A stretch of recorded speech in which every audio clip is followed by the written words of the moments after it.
kenapa yang Santo Domingo gitu. Dan saya tadi juga bilang kita sebagai umat Katolik boleh bereaksi, tapi ada kalanya jangan berlebihan karena ini sudah biasa.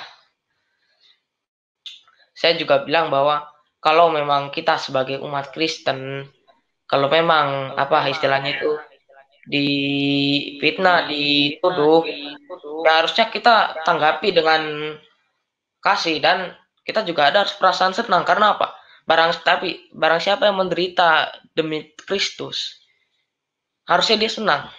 Seperti dalam Alkitab juga ada katanya Petrus dan kalau nggak salah Barnabas atau Saulus itu kan di penjara, kakinya dipasung, itu dia malah nyanyi, dia bergembira. Bergembira karena apa? Karena dia sudah bergembira seperti Kristus. Dan dia biasa-biasa saja karena memang dia istilahnya itu sudah biasa dituduh sesat, dituduh pengikut Yesus ini sesat, dia sudah biasa. Ini pun sekarang terjadi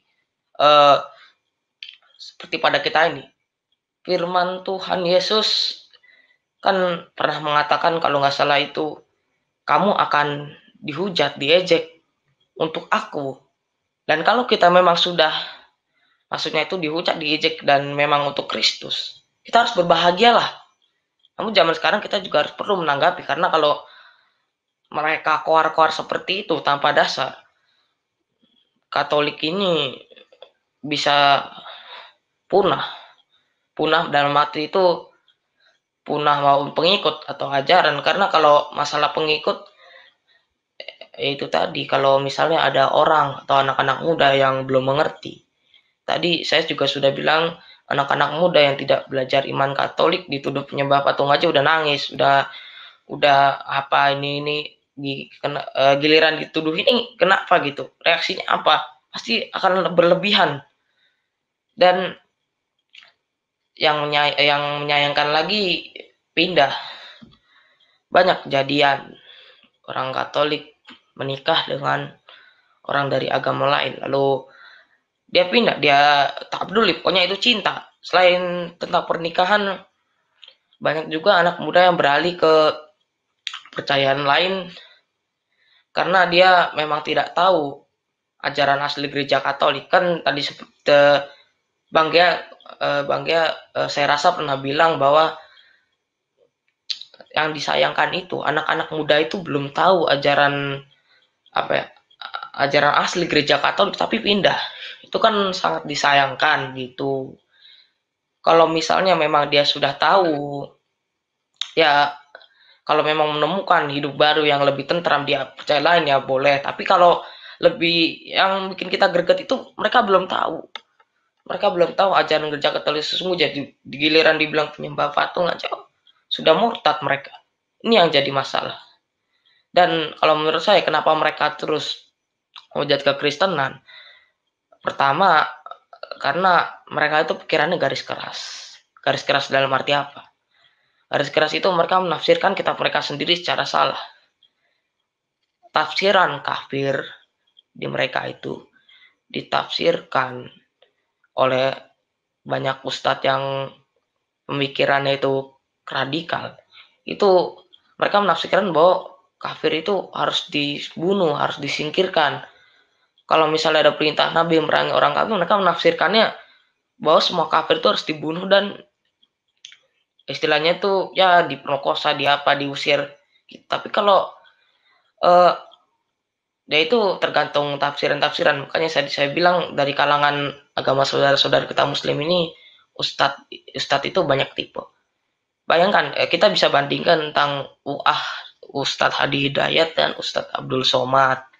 Mereka pemikirannya saya bilang radikal karena isinya cuma perangi orang kafir, benci orang kafir, serang orang kafir, gini-gini. Tapi kita bandingkan dengan Ustadz Buya Yahya dan Gus Miftah. Kemarin kalau tidak salah, Gus Miftah itu pidato di GBI. Dan itu reaksi dari UAH dan UAS itu pasti mengkritik. Karena mereka juga mereaksikan itu.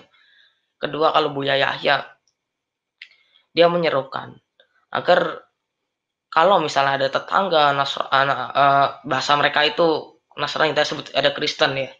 Kalau misalnya ada tetangga Kristen yang sakit, suruh dibantu disembuhkan, kasih inilah orang Kristen gini gini gini.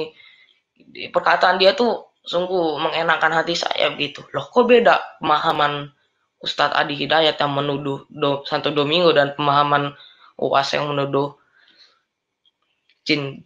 salib pada jin kafir dengan pemahamannya si Buya Yahya dan Gus Miftah, karena itu mereka menafsirkannya secara beda-beda.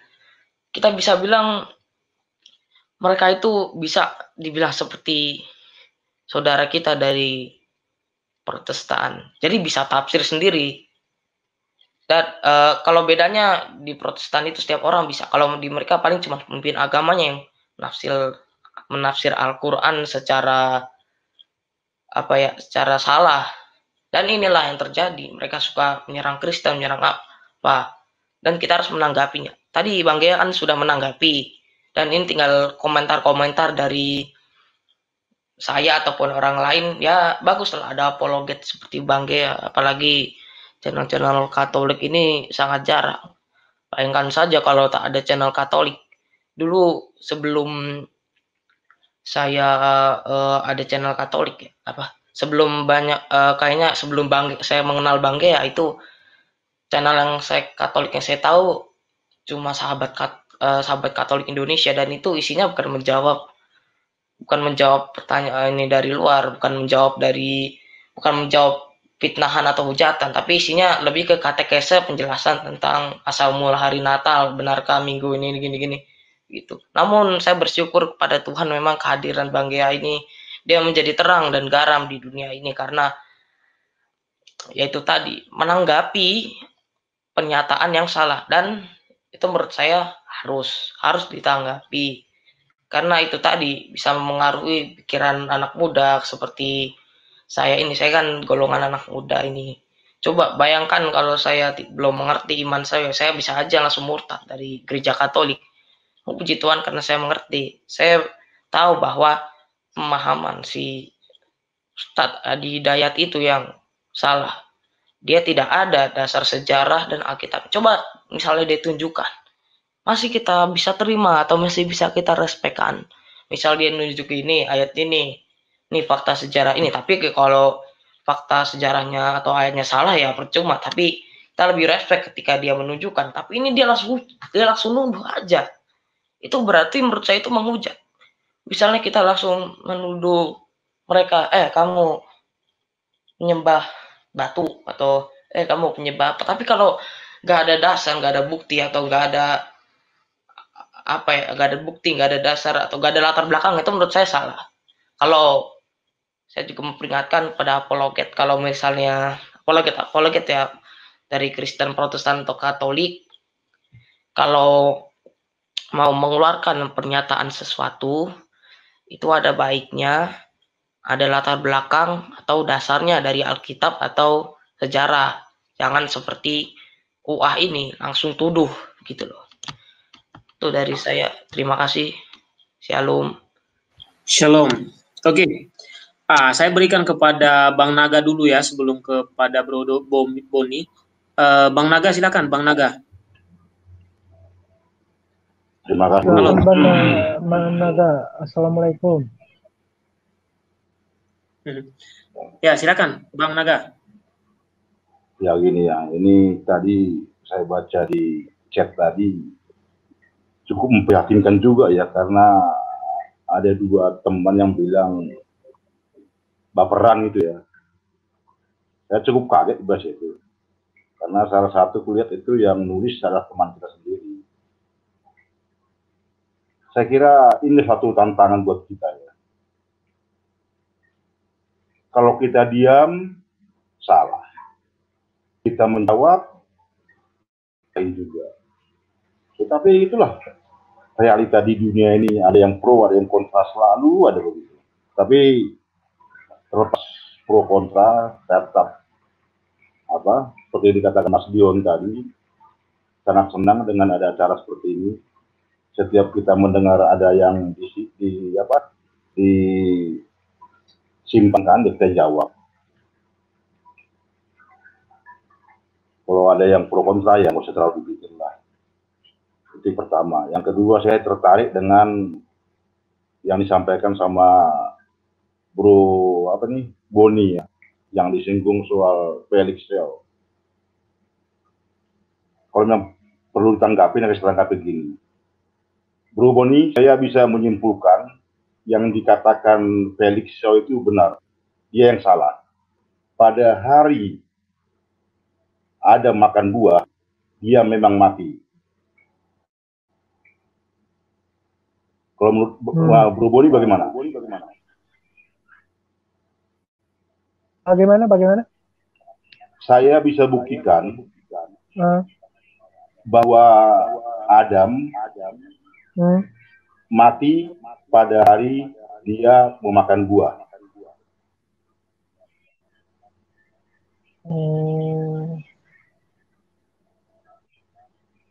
Ya, aku belum nyampe ilmunya ke sana, Bang. Nah, bagaimana cara menjawabnya, silakan.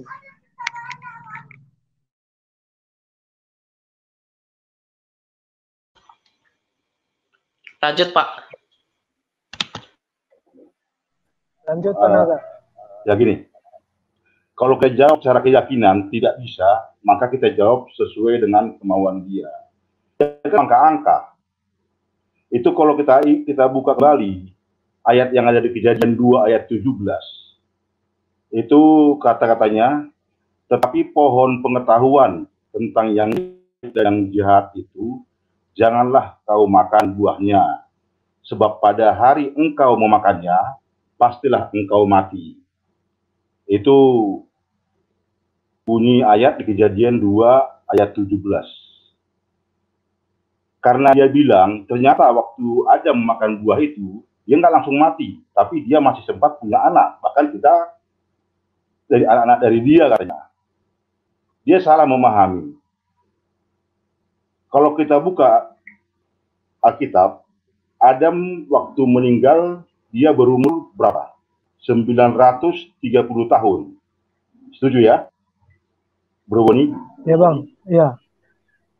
Lalu kalau kita buka lagi, siapa manusia tertua yang ada di Alkitab? Bernama Metusalah. Umurnya 969 hari. Setuju nggak?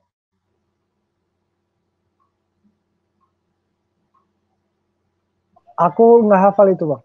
Nah, kalau nggak hafal, oke, itu nanti saya catat nanti. Bahwa yang tertua adalah bernama Metusalah. Umurnya 969 tahun. Baru kita bandingkan dengan ayat yang ada baik di Mazmur maupun Petrus. Sengaja saya ambil dari 1 PL, 1 GB. Di Mazmur dikatakan, tepatnya di Mazmur 90 ayat 4.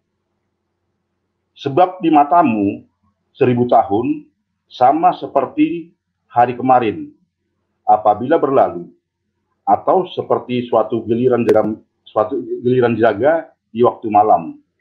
Itu di Mazmur 90 ayat 4.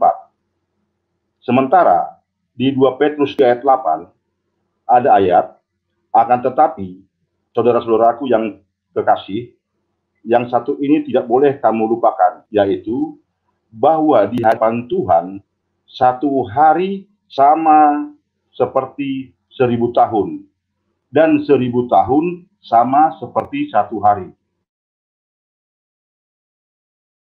Ayat itu bahwa 1000 tahun sama dengan seharinya Tuhan. Berhubung karena Adam hanya 930 tahun dan manusia tertua pun, yaitu Metusalah, hanya berumur 969 tahun, berarti terbukti pada hari makan buah itu dia mati.